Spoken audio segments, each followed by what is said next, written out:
नमस्ते दोस्तों, कैसे हैं आप सब? उम्मीद करता हूँ खुश और शानदार होंगे। दोस्तों, किताबें सिर्फ पढ़ने की चीज नहीं, ये हमारे विचार, हमारी सोच और हमारी जिंदगी बदलने की ताकत रखती है।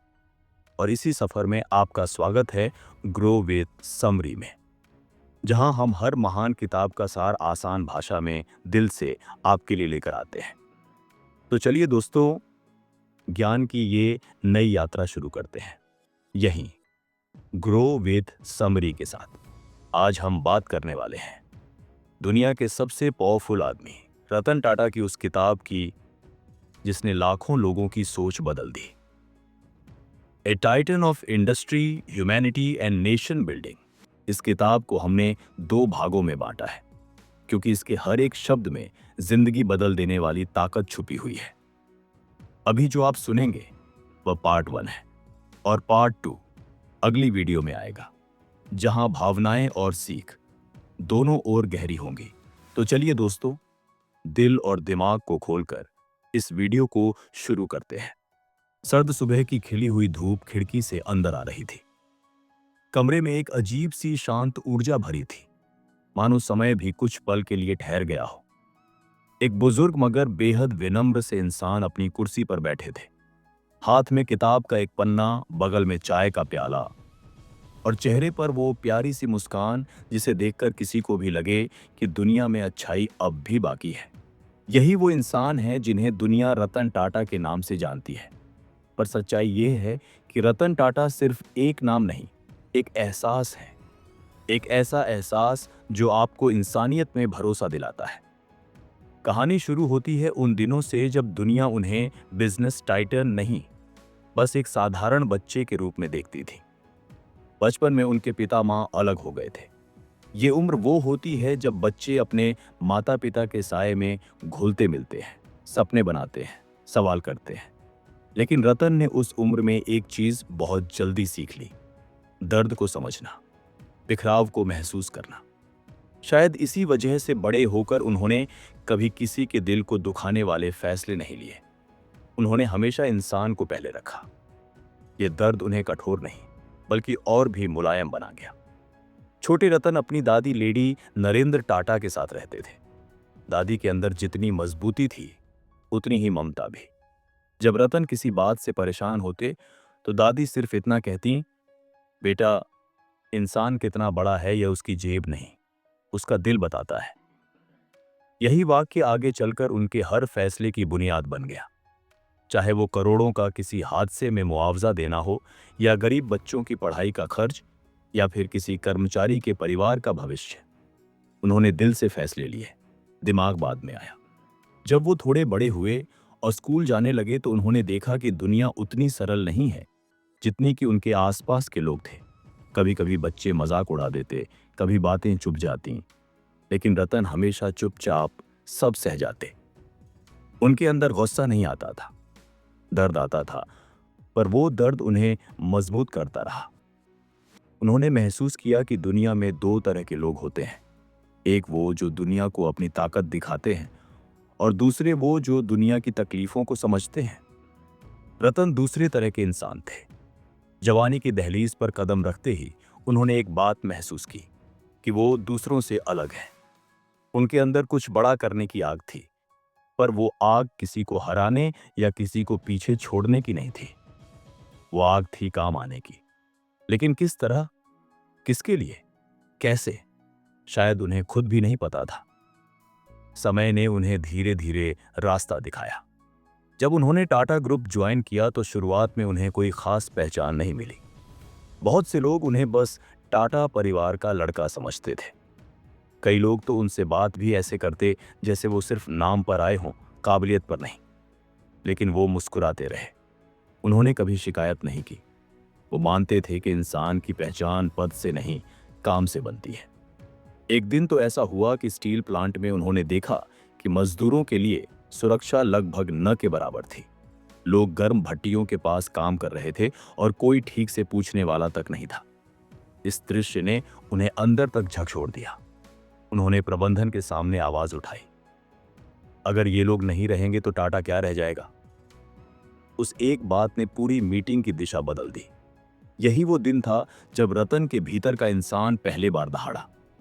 और ये दहाड़ किसी पर हावी होने की नहीं थी, बल्कि सबको बचाने की थी।